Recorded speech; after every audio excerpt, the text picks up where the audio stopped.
বিসমি রাব্বিকাল্লাযী খলাক। নবী গো আপনি পড়ুন, আপনি পড়ুন, আপনি পড়ুন, বুঝে বুঝে পড়ুন। যতক্ষণ পর্যন্ত না বুঝবেন ততক্ষণ পর্যন্ত আয়াত পড়তে থাকবেন। আমি আল্লাহ কেন আয়াত নাজিল করেছি, এর ভিতর আছেটা কি, এর ভিতর আছেটা কি, কেন আমি আল্লাহ এই কোরআন নাজিল করলাম।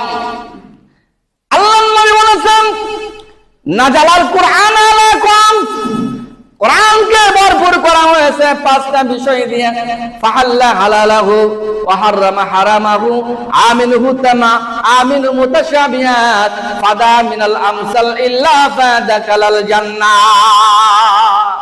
আমি কোরআনে হালাল দিয়েছি, হারাম দিয়েছি, মুতাশাবিহের আয়াত দিয়েছি, কোরআনে উদাহরণ দিয়েছি। যদি তোমরা এগুলো সব যদি তোমরা বুঝে হালাল কোন জিনিস হারাম কোন জিনিস যদি তুমি বেঁচে চলতে পারো, যদি নাকি আমি যে উদাহরণগুলো দিয়েছি এইগুলো যদি তুমি বুঝে বুঝে যদি পড়তে পারো, তাহলে জেনে রাখো রে ও দুনিয়ার মানুষেরা, তোমরা জেনে রাখো ইল্লা ফাদাখালাল জান্নাহ, আমি আল্লাহ তোমাদেরকে জান্নাতে প্রবেশ করাবো। তাহলে আল্লাহ কোরআন পাঁচটা জিনিস দিয়ে ভরলেন, কোরআন যে পাঁচটা জিনিস দিয়ে যখন ভরলেন, তাহলে আমরা যদি কোরআন খালি শুরু দিয়ে পড়ে যাই, অর্থ যদি নাকি না বুঝি, অর্থ সহকারে যদি নাকি আমরা না পড়ি, তাহলে কোনটা হালাল কোনটা হারাম, কোনটা উদাহরণ কোনটা আল্লাহর হুকুম, এগুলো কি করে বুঝবো? বোঝার কোনো ক্ষমতা আছে আমাদের? আমরা বুঝতে পারবো যে কোনটা কি? অর্থ যদি না পড়ি, তাহলে কোরআন পড়লাম অর্থ বুঝলাম না, কোরআন পড়লাম শুধু পড়েই গেলাম, সুর মিলালাম, কিন্তু আল্লাহ কোরআনে কি বললো? আল্লাহ কোরআন শুধু সুর দিয়ে পড়ার জন্য নাজিল করেছে, আমরা বুঝলাম না। তালাবুল ইলমি ফরিদাতুন আলা কুল্লি মুসলিম ওয়াল মুসলিমাত, প্রত্যেকটি মুসলমান নর-নারী উপরে ইলমের দিন শিক্ষা আল্লাহ ফরজ করেছেন। আপনার সুর দিয়ে পড়ার জন্য নয়, আপনার বোঝার জন্য। কোরআন হলো জীবন ব্যবস্থা। কোরআন শুধু ধর্মই নয়, ধর্ম অন্যান্য ধর্মের মানুষগুলা তাদের কর্ম ছেড়ে দিয়ে ধর্ম পালন করতে হয়, কিন্তু মুসলমানদের এমন একটা জীবন ব্যবস্থা যেটা কর্মের সাথে ধর্মের যোগ করে দেওয়া হয়েছে। আপনি দুধ বিক্রি করছেন, তার মধ্যে পানি দিচ্ছেন কিনা? আপনি পাড়া বলে মাপতেছেন, ওখানে কম দিচ্ছেন কিনা, বেশি করে নেমে নিচ্ছেন কিনা? আপনি মানুষের সাথে যখন কথা বলছেন তাকে মিথ্যা কথা বলছেন কিনা? মুসলমানদের প্রত্যেকটা কাজের সাথে তার ধর্মের সাথে যোগাযোগ, এর নাম হলো জীবন ব্যবস্থা। এটা শুধু ধর্মই নয়। আর আমরা কোরআন বুঝে পড়লে 10 নেকি, না বুঝে পড়লেও 10 নেকি।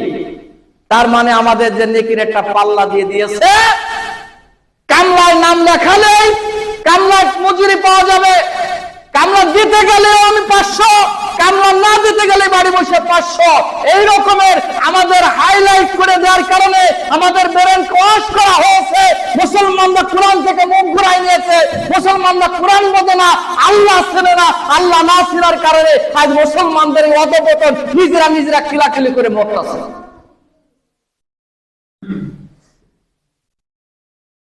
আমার কথা শুনে ঘুম আসতেছে? সমস্যা? কথাগুলো ভালো করে বোঝার চেষ্টা করুন। ওয়াজ খালি শুক্রবার দিন আসবেন আর শুনবেন, আর হায়ার করে বক্তা নিয়ে আসবেন।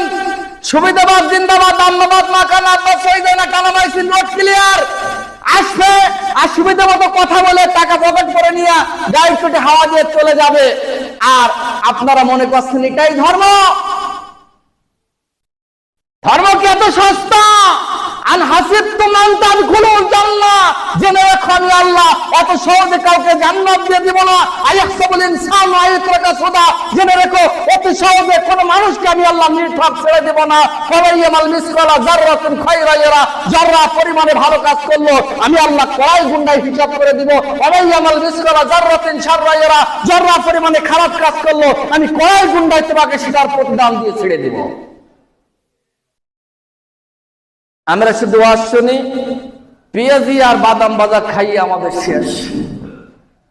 হ্যাঁ, শুধু টাকা কামাই করার জন্য মাহফিল, ধর্মের ব্যবসার জন্য আমরা প্রস্তুত। মানুষ পৃথিবীতে বেঁচে থাকার জন্য অনেক চেষ্টা করে, কিন্তু বাঁচতে পারে না। আল্লাহ যদি কারো হায়াত না রাখে, পৃথিবীতে বেঁচে থাকতে পারে না। এই যে আমাদের আজকে রাত্রে যে আমাদের দেশে যে হাদি মারা গেল, বহুত চেষ্টা হয়েছে, বাংলাদেশের বিদেশের ডাক্তার দিয়ে বাংলাদেশ থেকে সিঙ্গাপুর নেওয়া হয়েছে। সর্বশ্রেষ্ঠ পৃথিবীর সবচাইতে বড় ধরনের ট্রিটমেন্ট করা হয়েছে। আল্লাহ চান নেই, তাই আর পৃথিবীতে বেঁচে থাকা সম্ভব হয় নাই। টাকা পয়সা খরচ করে লাইফ সাপোর্টের থেকে আপনি বেঁচে থাকতে পারবেন না। মরণ থেকে যতই বাঁচার চেষ্টা করেন না কেন, মরণ আপনাকে কামড় দিবেই। কিন্তু মানুষ যদি নাকি এই বাচ্চাটা যদি জাহান্নাম থেকে বাঁচার চেষ্টা করে, প্রত্যেকটা মানুষ 1000% জাহান্নাম থেকে বাঁচতে পারে। কিন্তু মানুষ জাহান্নাম থেকে বাঁচার জন্য চেষ্টা করে না, মানুষ শুধু মৃত্যুর হাত থেকে বাঁচার জন্য চেষ্টা করে, কিন্তু মরার হাত থেকে মানুষ ছাড় পায় না। মরার হাত থেকে বাঁচতে পারে না, কিন্তু জাহান্নাম থেকে বাঁচার চেষ্টা করে না, তাই জাহান্নাম থেকেও সে ছাড় পাবে না। তার মানে আমরা উল্টা, আমরা নগদে বিশ্বাসী, আমাদের ঈমান এরকম হয়ে গিয়েছে। আমার ভাইরা, ইংরেজরা যে মতবাদ আমাদের ভিতরে ঢুকাই দিয়ে গেছে, মুসলমানদের ভিতরে এমন প্যাঁচ লাগাই দিয়েছে, হাদিস কাট ছাট করে এমন ভাবে ঢুকাই দিয়ে গিয়েছে, যারা মাদ্রাসার প্রিন্সিপাল তাকে, পরিচালক তাকে, সিলেবাস যাদের নিজেদের হাতে কমপ্লিট করে মুসলমানদের ভিতরে পড়াইছে। আপনার কি মনে হয় এই খ্রিস্টানরা আমাদের ভিতরে আল্লাহ মুস্তাকিম সরল সরল পথ আমাদের দেখায় গিয়েছে? নবীর যুগে মুসলমানদেরকে জিজ্ঞাসা করলেন, তার পরিচয় আল্লাহ রাব্বুল আলামিন ডাক দিয়ে বললেন, ইন্নাহু আবিকুম ইব্রাহিম হুয়া সাম্মাকুমুল মুসলিমিন। তোমাদের জাতি, তোমাদের মিল্লাত জাতি গোষ্ঠীর পরিচয় তোমরা হলো মুসলমান। ইন্নাল্লাযিনা আমানু ওয়া কানু মুসলিমিন, ইন্নাল্লাযিনা আমানু বিআয়াতিনা ওয়া কানু মুসলিমিন। যে ব্যক্তি আয়াতকে বিশ্বাস করেছে, আয়াতের পরে ঈমান এনেছে, ওর পরিচয় হলো মুসলমান। নবীর যুগের সাহাবীদেরকে জিজ্ঞাসা করলে তারা এক বাক্যে উত্তর দিত, তারা পরিচয় দিত, আমি একজন মুসলমান, আনা মুসলিম, আমার পরিচয় আমি হলাম মুসলিম। আর এখনকার মুসলমানদেরকে জিজ্ঞাসা করলে একজন বলে আমি হানাফির মাযহাবের লোক, একজন বলে আমি শাফি মাযহাবের লোক, একজন বলে আমি মালিকি, আরেকজন বলে হাম্বলি, আরেকজন বলে আমি চরমনাই, আরেকজন ডাক দিয়ে বলে আমি ফুরফুরা, আরেকজন বলে আমি আটরশি, আরেকজন বলে আমি ল্যাংটা, আরেকজন বলে খাজা। এই নিয়ে বাংলাদেশে মুসলমানদের ভিতর শুরু হয়েছে মজা। এইভাবে মুসলমানদেরকে ধ্বংস করে দেওয়া হয়েছে। তামাম পৃথিবীর কোন রাষ্ট্রে কবর পূজা নাই, কোন রাষ্ট্রে পীর পূজা নাই। শুধু ভারতবর্ষ, বাংলাদেশ, পাকিস্তান, ভারতের ভিতরে শুধু কবর পূজা আর পীর পূজা। এত ওলি সবাই আমার দেশে, আর কোন দেশে এরকম কবর পূজা নাই। যত কবর সব বাস লাইনের পাশ দিয়ে হলো। কোন কবর কেউ মরে যাইয়া রেল লাইন জানতে হবে, কোন জায়গায় রেল লাইনে কবর নাই। যত কবর সব বাস স্ট্যান্ড আর টাউনের ভিতরে। আমার ভাইরা, আল্লাহ রাব্বুল আলামিন আয়াত নাযিল করেছে বুঝে বুঝে পড়ার জন্য। তার মানে আপনি যদি মুসলমান নিজেকে দাবি করেন, আল্লাহ যে আইন বিধান আপনার পরে নাজিল করলেন, লিকুল্লিন জাআলনা মিনকুম শিরাতাও ওয়া মিনহাজা, 5 নাম্বার সূরা সূরা মায়েদার 48 নং আয়াত। আল্লাহ বললেন, ও দুনিয়ার মানুষেরা, আমি তোমাদের পরে নাজিল করেছি আইন বিধান, কর্মপন্থা, জীবন ব্যবস্থা, আদর্শ, নীতিমালা, শিরা মানে শরিয়াত। আমি শরিয়াত নাজিল করেছি। আমি কেন নাজিল করলাম? এই কিতাব কেন নাযিল করলাম, এর ভিতরে কি আছে? এটা হলো জীবন ব্যবস্থা, শুধু ধর্মের গাইডই নয়, শুধু তিলাওয়াত করার জন্য নয়, এটার বিস্তারিত বিশ্লেষণ পড়ে পড়ে গোটা জীবন চলার জন্য, গোটা জীবন মানার জন্য, গোটা জীবন বলার জন্য আমি আল্লাহ নাযিল করেছি আইন বিধান। আর আমরা কোরআন শরীফ মিলে 10 লাইন পড়লেই তো আমাদের খালি প্রতি হরফে 10 লেখা। আল্লাহ বললেন বুঝে বুঝে পড়ো, অর্থ সহকারে পড়ো, কোনটা হালাল বোঝো, কোনটা হারাম বোঝো, কোনটা আল্লাহর হুকুম, কোনটা আল্লাহর আইন, কোনটা আল্লাহ বলতে বলেছেন, কোনটা মানতে বলেছেন, কোনটা ত্যাগ করতে বলেছেন, কোনটা খাইতে বলেছেন, কোনটা ছেড়ে দিতে বলেছেন, এই কথাগুলো কোরআনে উল্লেখ করে দেওয়া হলো। আফালা ইয়াতাদাব্বারুনাল কোরআন, মানুষ কেন কোরআন নিয়ে গবেষণা করে না? বা ফাররাতনা ফিল কিতাবি মিন শাই, আমার কিতাবে উল্লেখ করতে বাদ রাখিনি কোনো কথা, ভালো মন্দ সমস্ত কথা আমি আল্লাহ কোরআনে উল্লেখ করলাম, মানুষ কেন কোরআন নিয়ে গবেষণা করে না? والذي بعث في الأميين رسولا منهم يتلو عليهم آياته ويزكيهم ويعلمهم الكتاب والحكمة وإن كانوا من قبل لفي ضلال مبين।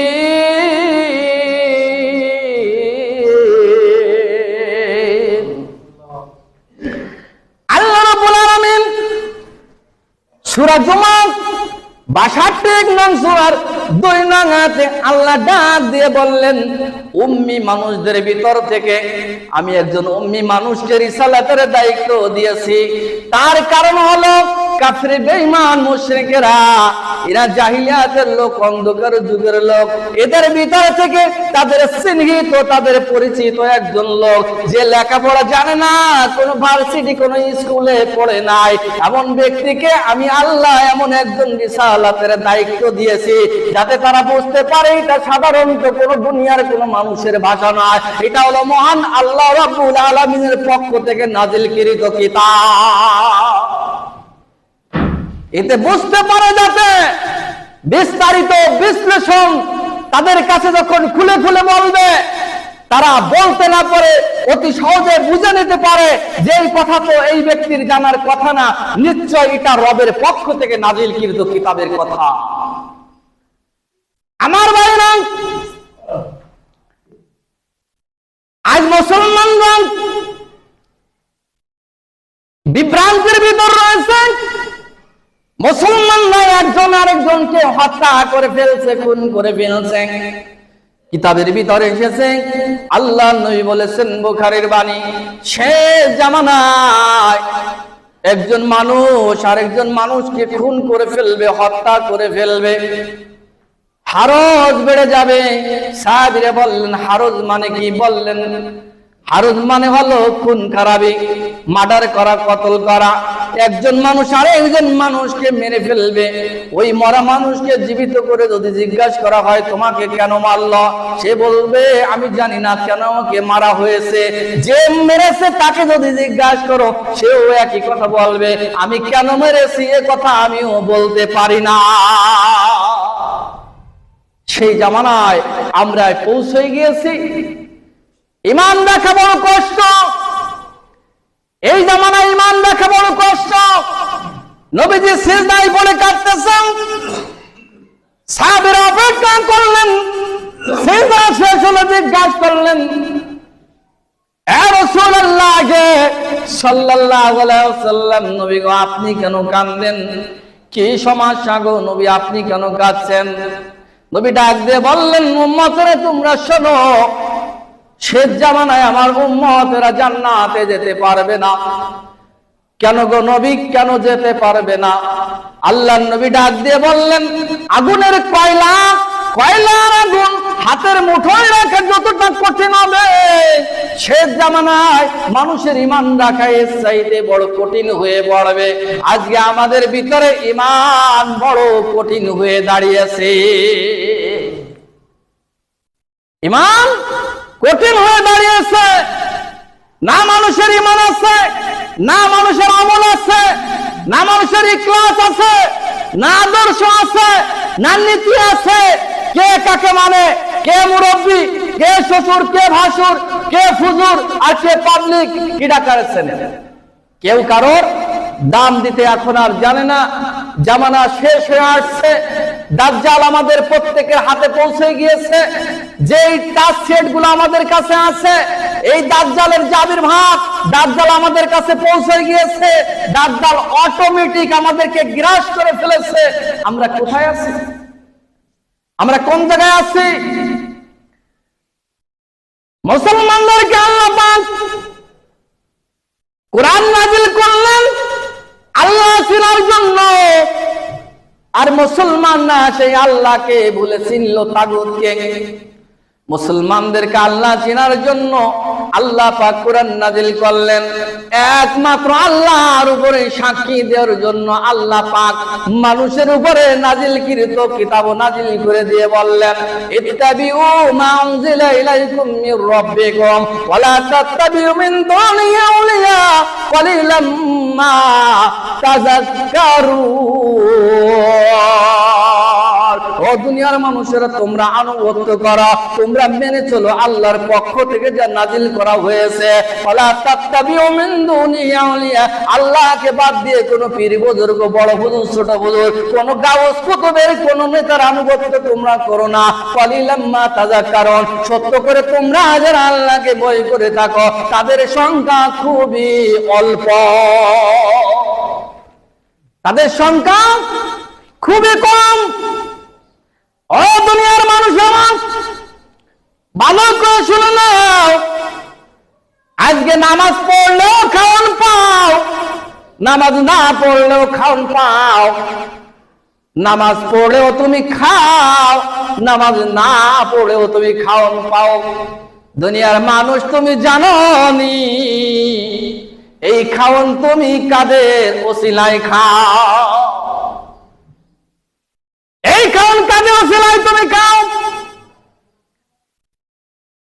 আজকে তুমি এমন কিছু মানুষ আছে ডাক দিয়ে বলে, নামাজ পড়ে তোমরা কি করছো, নামাজ পড়ে তোমরা কি পেলে? হাঁস তো পানির ভিতরে ডুব দিয়ে পাছা উপর দিকে দিয়ে শামুক টোকাই টোকায় খায়। তোমরা নামাজ পড়ে কি পেলে? হাঁস তো শামুক পায়, তোমরা তো তাও দেখছি পাইছো না। তোমরা নামাজ পড়ে যেমন আছো, আমরা নামাজ না পড়ে তোমাদের চাইতে অনেক ভালো আছি এবং ভালো খাচ্ছি, ভালো পড়তেছি, ভালো থাকতেছি। এই কথাগুলো আমাদের মন্তব্য এবং অনেকে কথা বলে থাকে।